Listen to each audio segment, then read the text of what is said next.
Música e Brincar na Educação Infantil. Esse é o nome de um projeto desenvolvido numa escola em São Paulo para integrar crianças filhas de imigrantes de diversos países. Esse projeto usa música e brincadeiras e ainda ajuda no acolhimento. Quem veio falar sobre a importância de projetos como esse é o cientista social Tiago Valenciano. Tudo bem, Tiago? Tudo bom, Elaine? Tudo jóia. Bom, é uma troca e que é importante não só para as crianças que vêm de fora, como um super aprendizado para as crianças do Brasil, né? Assim, vale para os dois lados, né? Até porque quando a gente fala de cultura, quando a gente pensa em cultura, é justamente tentar cultivar os costumes de um povo, de uma nação, enfim, de alguém que tem alguma coisa para oferecer para as outras pessoas. Ainda mais agora na atualidade, que as culturas estão cada vez mais miscigenadas ou misturadas, é importante tentar juntar esses tipos de culturas diferentes, né? A única coisa que nos preocupa é como que fica essa relação entre crianças aqui do Brasil com os que vieram de outros países, porque o mundo está passando por uma crise global de imigração, uma crise global de onde que as pessoas possam ou conseguem passar a viver, né? Então, a única preocupação é essa, mas também é válido porque o Brasil é um país que não costuma ter esse tipo de conflito e não costumava receber imigrantes de outros países, e eu acho bem bacana esse tipo de projeto. A gente fala muito sobre mundo globalizado, mas a gente percebe que ainda existem muitas barreiras, né? É claro que não dá para falar, vamos todo mundo morar num país de primeiro mundo, porque senão não seria viável, ele não seria mais um país de primeiro mundo. Mas, dadas as devidas proporções, essa distribuição, você acredita que existe uma forma de se melhorar isso? Porque a gente sabe também da dificuldade de quem vive em lugares como Venezuela, por exemplo. Assim, é interessante a gente notar em relação até a própria sociologia, vários e vários autores escrevendo sobre o assunto, Giddens, o Bauman, que virou um clássico aí, várias disciplinas estão utilizando o Bauman, que é um sociólogo polonês. Falamos do Eduardo Said, o Stuart Hall, enfim, tem uma corrente de sociólogos que trabalham muito com esse fenômeno da modernidade, ou da pós-modernidade, ou da modernidade tardia, dependendo, cada autor colocando o seu nome. E aí é importante a gente lembrar desse tema, eu gosto muito de falar disso aqui nas aulas, inclusive da Unicesumar, porque é uma sociologia do tempo presente, é aquilo que a gente está passando no nosso dia a dia, aquilo que os alunos estão vivenciando, e é justamente um período de transição, né? Toda vez que a gente passa por uma crise ou por uma mudança muito grande em relação à globalização, que é essa crise ou esse espaço de mudança do momento, nós passamos por essa transição e essa transição não sabe muito ainda como que a gente vai lidar com esse tipo de situação. O Brasil está recebendo, já recebeu haitianos, tem recebido vários e vários venezuelanos aqui. E aí, quando a gente pensa nessa questão de barreira ou de qual que é o nosso lugar no mundo, nosso espaço no mundo, onde a gente vive, como que a gente se relaciona com esses lugares, quem veio para cá não queria ter deixado o seu país de origem. Exatamente. É óbvio isso. Por mais que seja um país de terceiro mundo, que a situação não esteja tão boa assim, economicamente, socialmente falando, ninguém quer sair do seu lugar. As pessoas gostam de morar no seu lugar. Existe um pertencimento. Existe essa sensação de pertencimento. Até esse dia eu estava vendo um documentário sobre Chernobyl, falando justamente isso, entrevistando algumas pessoas lá, depois de 30 e poucos anos do acidente nuclear, as pessoas dizendo o seguinte: olha, eu voltei a morar aqui, mesmo com o medo da radiação, porque eu gosto daqui, esse é o meu lugar, eu nasci, eu cresci, eu vivi aqui, e é aqui que eu gosto de conviver. E aí o Brasil agora está recebendo, aqui na região, várias e várias pessoas de outros países passaram a conviver, principalmente Maringá, enfim, outras cidades próximas aqui. E a pergunta que eu faço é justamente essa, né? Até que ponto que a gente está preparado para receber essas populações de outros países e como que a gente vai conseguir fazer com que elas se tornem cada vez mais brasileiras ou que elas tentem se adaptar aqui no meio que nós vivemos. Porém, por outro lado, também é preciso pensar na questão da infraestrutura. Ainda bem que no Brasil a gente não teve tanto problema, assim, tirando a fronteira Roraima-Venezuela, mas a gente não teve tantos problemas assim, porque essas populações foram diluídas em outras cidades, de tentar assim, olha, eu estou aqui, sou estabelecido, e você que é o outsider, que veio de outro lugar, não faz parte do meu convívio, você não é meu. A gente tende a colocar uma barreira para o outro, para o estranho, para o diferente. Então, a preocupação maior é essa, mas talvez a partir da música e da cultura isso consiga sair de uma maneira um pouco mais leve. Dá para a gente pensar que nessa situação seria, não sei se é uma utopia, dizer que todo mundo pode sair ganhando? Por exemplo, se eu tenho um profissional que era da área do direito, vamos colocar na Venezuela, e vem para o Brasil. De repente, ele aprender um pouco das leis aqui e ensinar como são as leis lá fora também, e disso a gente tirar uma coisa muito melhor?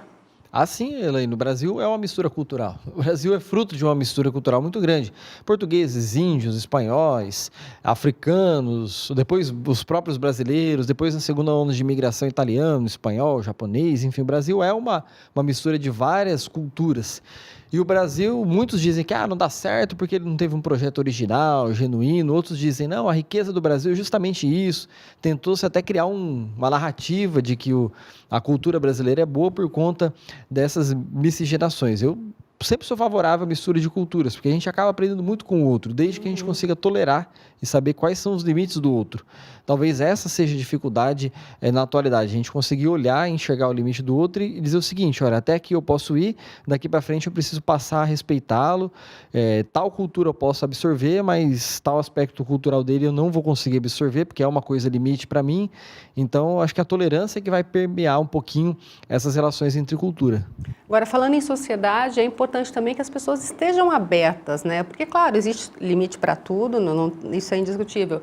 Mas, às vezes, tomar cuidado com preconceito, ou, veio aqui roubar o meu trabalho. Quer dizer, isso não pode existir, né? O trabalho é de quem tiver melhor qualificação. Certamente, Elaine. Isso a gente enxerga muito em outros países do mundo e a gente precisa também passar a enxergar no Brasil de que aqui o trabalho é nosso, né? O trabalho é feito a partir daquele que consegue ter um bom resultado, né? Uma boa qualificação, e o brasileiro está sofrendo. Hoje, principalmente com crise de desemprego e pessoas passando mais fome ainda, a gente não consegue enxergar possibilidade de qualificação do brasileiro para ele conseguir trabalhar aqui e até mesmo exportar a mão de obra qualificada no Brasil. Claro que tem algumas exceções, ou boa parte de exceção no país, mas a educação, a gente já falou isso aqui várias vezes, é a base de tudo, e é isso que você vai fazer com que você tenha um diferencial perante os demais. E aprender com os outros e trocar experiências com os outros, principalmente profissionalmente falando, eu acho muito válido. A gente tentar observar essas outras experiências, olhar o que dá certo, o que dá de errado em outras localidades e até mesmo comparar. É claro que a nossa realidade nacional é muito diferente, muito peculiar, muito distinta, mas vale a pena sim fazer esse exercício. Até porque quem vem de fora e for trabalhar com uma carteira assinada, alguma coisa, vai estar contribuindo também com o país, com o pagamento de impostos, ou até nas compras, qualquer compra que fizer vai estar contribuindo com o pagamento de imposto, né? Ajuda sim, ajuda bastante. E tem que ver muito também a questão da política do que o país quer daqui para frente. Será que a gente vai trazer mais gente? Será que a gente vai passar a importar mão de obra? Será que a gente vai receber mais gente de fora? Como que isso vai se dar daqui adiante, né? Como que isso aconteceu até hoje no Brasil? Porque é um país que tradicionalmente exporta mão de obra e não recebe, e agora nessa via contrária, como que a gente vai conseguir adequar essas pessoas, e principalmente com outro tema importante, quando a gente fala de mistura de culturas, de educação e também de profissão, que é o surgimento de novas profissões. Novas profissões estão surgindo, outras estão deixando de acontecer, e aí tentar articular tudo isso num país só é muito complicado, é uma tarefa que só a sociedade talvez consiga mesmo acabar regulando, entre aspas. A gente sabe que Maringá é uma cidade que acolhe muito, a própria Unicesumar acolhe os imigrantes, dá curso de língua portuguesa, de corte e costura, de várias áreas.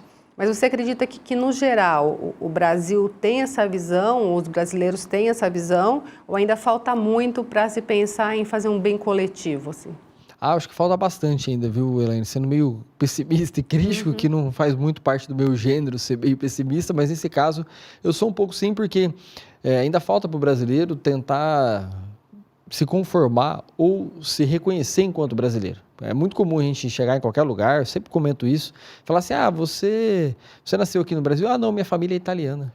Sou descendente de português, sou descendente de espanhol. Ninguém quer invocar suas raízes brasileiras. Sou brasileiro. Ninguém quer falar, não, eu sou brasileiro mesmo. Não, mas como assim? Não, eu sou brasileiro, tá, mas qual que é a sua origem? Não interessa mais. A gente já passou por esses períodos migratórios no Brasil, já temos uma sociedade mais consolidada, e isso passa muito pelo aspecto do brasileiro se reconhecer enquanto brasileiro. Falar, eu sou brasileiro mesmo, vou tentar melhorar a minha imagem enquanto brasileiro, se ela estiver ruim, eu vou tentar manter se ela estiver muito boa, mas principalmente tentar me aceitar enquanto brasileiro e tentar incluir essas pessoas do Brasil, gente que veio de fora, e não só aprender, mas também enxergar que elas podem oferecer muita coisa boa para a gente aqui, como você até mesmo acabou de citar, impostos, enfim, várias outras questões, mas é importante, em primeiro lugar, para mim, é pensar que admitir que eu sou brasileiro. Aí daí para frente eu consigo romper um pouco essas barreiras. E talvez até uma forma de quebrar isso seria pensar assim, se estão vindo de outro país para cá é porque lá é muito pior, então aqui é legal. Sim, exatamente. A gente tem um pouco dessa síndrome de que o Brasil não presta, eu vou embora daqui, vira-lata, né? Vou sumir do Brasil, vou partir daqui para outro lugar, aqui não que é bom, esse país não tem futuro. Mas esse discurso precisa um pouco acabar, né? É engraçado que todo mundo que fala isso é o que mais se conforma está aqui, né? É aquele que não vai embora, é aquele que continua aqui. Porque, de fato, ele não tem outra opção, né? Seja por falta de qualificação, seja porque ele vai acabar empatando dinheiro morando em outro lugar. Então, ele acaba ficando aqui porque... Por falta de atitude, às vezes. Por falta de atitude e também porque ele se reconhece muito em questão ao seu lugar, né? Ele passa 3 meses fora do Brasil e já quer voltar. Porque a comida do Brasil é boa, porque isso, aquilo. Então, quer dizer, essa sensação de pertencimento que é cultural, não é uma coisa que foi formada lá na barriga da mãe, é cultural, foi adquirida ao longo dos anos e a gente enxerga isso aqui como meu espaço, meu lugar. E começando a fazer projetos como esses com crianças pequenas, talvez as próximas gerações estejam melhores preparadas, né, para esse recebimento, esse acolhimento e esse aprendizado também, né? Sim. A gente tem que acreditar que a educação é o motor que vai mudar o país e o mundo. Aqui na Unicesumar as pessoas já acreditam nisso. O professor Wilson já acredita de certa forma e vem investindo nisso há alguns anos já, de que a educação pode mudar. Mas é importante também enxergar que ela precisa mudar a partir da base, né? E também tentar colocar esses convívios diferenciados com as crianças, né? Às vezes a gente demora, fica com um pouco de receio, estranha, coloca uma placa aqui, não, empurra com a mão, mas isso faz muito parte do processo de ensino-aprendizagem, não só na escola, mas dos pais também em casa, para poder explicar isso para os filhos. Isso melhore, né? Que isso melhore. Obrigada, viu, pela participação aqui com a gente.